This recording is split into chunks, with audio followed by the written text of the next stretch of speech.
Olha, tem um número aqui, Pedro, que mostra o quanto de fato o nosso ouvinte tem razão, não é?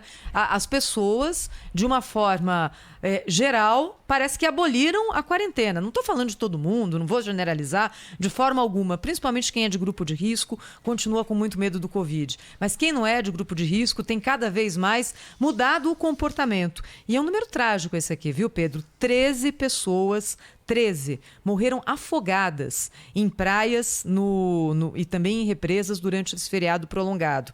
3 banhistas continuam desaparecidos no litoral sul de São Paulo, 2 em Itanhaém e 1 em Mongaguá.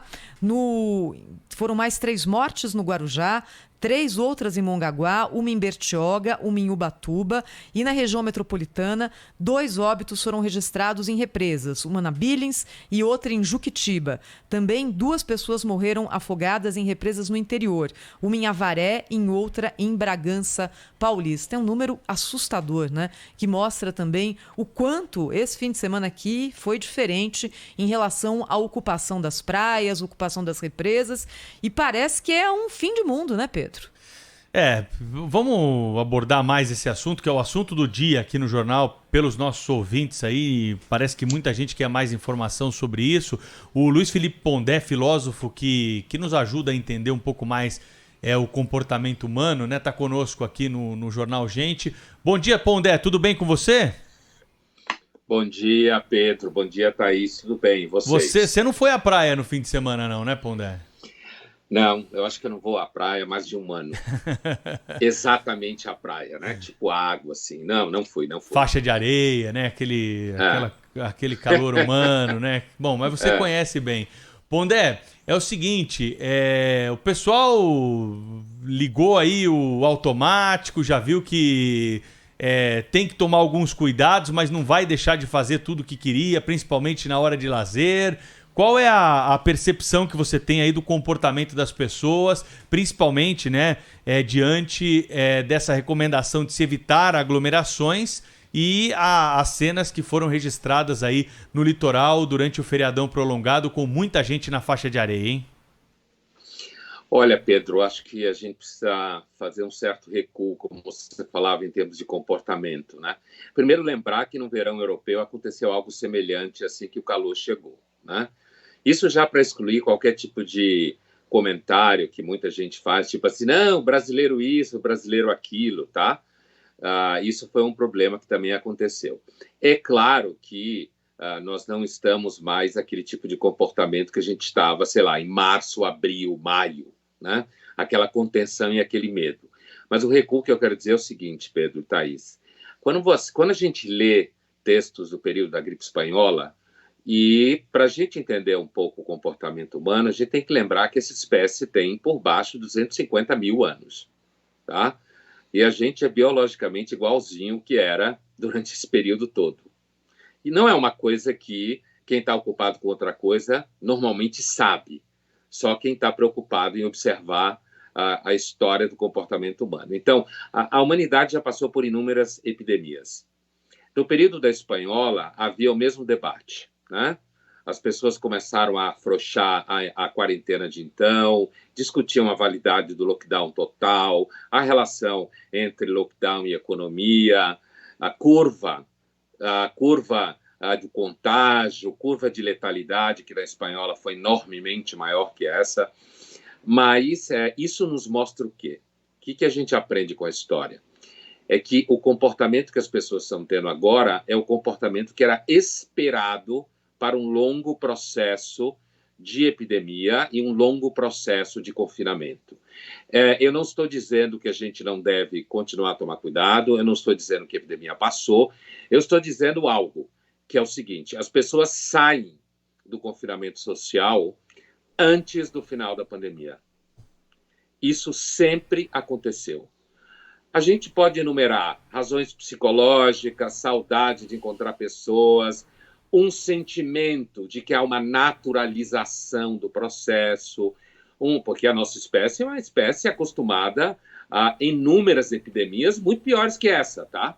Então, assim, a gente tem que lembrar isso, que nós estamos mais acostumados a epidemias do que a iPhones e Samsungs, certo?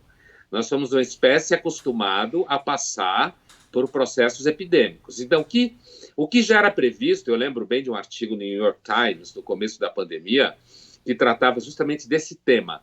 As pessoas deverão sair do confinamento social antes do fim da pandemia. E o final da pandemia deve ser um processo... Recentemente, eu até escutava um médico falando assim, olha, a vacina tem que chegar logo, porque se for chegar daqui a um ano, não precisa mais. O que ele ia dizer? O que ele queria dizer com isso?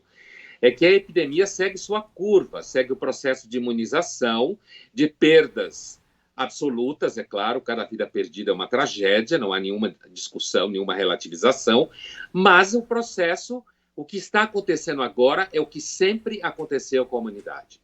Medo, confinamento, medidas epidemiológicas, às vezes, muito piores do que hoje em dia. A gente sabe que, na Idade Média, assim, paredava a família inteira quando uma pessoa tinha peste, certo? Então, assim, as medidas epidemiológicas normalmente carregam em si um certo estressamento das relações sociais e familiares, e chega o momento que a espécie Homo sapiens sapiens começa a voltar para a vida, que ela sempre tem. E aí acontece isso. Lota a praia, gente se perde, e isso é, do ponto de vista do confinamento, ruim, sim. Isso é ruim, isso pode colocar em risco a vida das pessoas, mas as pessoas normalmente usam sua racionalidade de modo no pelotãozinho, como a gente fala em português. Quer dizer, você começa a se encontrar com amigos mais próximos, pessoas que você convivia, que você tem alguma noção de que nenhuma delas já teve ou não está contagiada, não tem sintoma, e segue. A maior parte das pessoas tem o vírus assintomaticamente ou com sintomas muito pequenos, e isso daí, nada disso significa que a gente deve chutar o balde.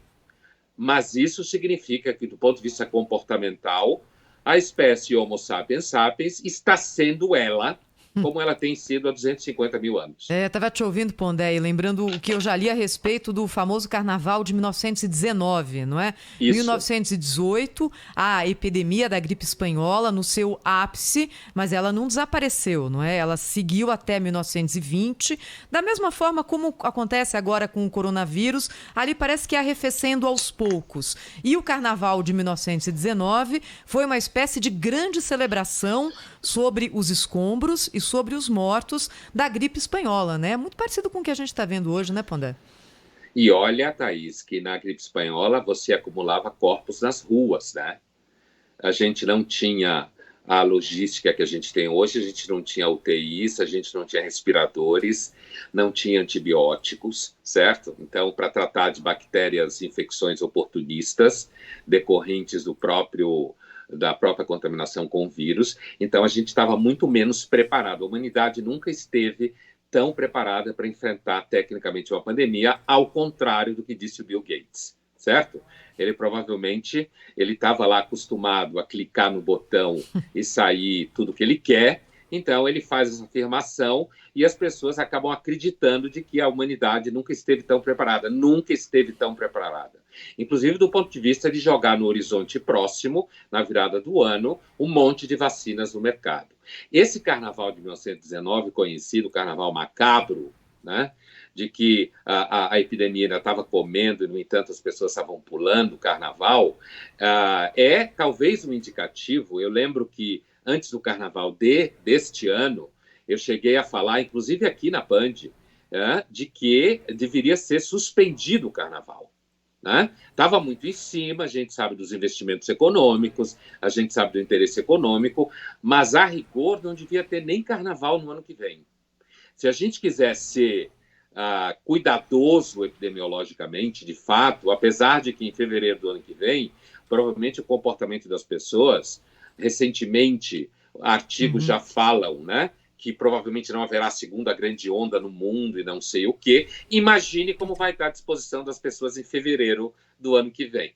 Mas, a rigor, não seria uma boa fazer carnaval no ano que vem do mesmo jeito, ainda que as vacinas já estejam por aí no mercado. É essa espécie aí, Thaís, o carnaval macabro de 1919 e do final de semana de 7 de setembro passado. É a mesma espécie, acostumada a morrer, Thaís. acostumada a enfrentar a morte, acostumada a arriscar e tocar a vida para frente. É assim mesmo. Luiz Felipe Pondé, filósofo, nosso colunista aqui na Rádio Bandeirantes. Ótima conversa como sempre. Pondé, até a próxima, hein? Até a próxima. Obrigado. Bom trabalho para vocês. Obrigada.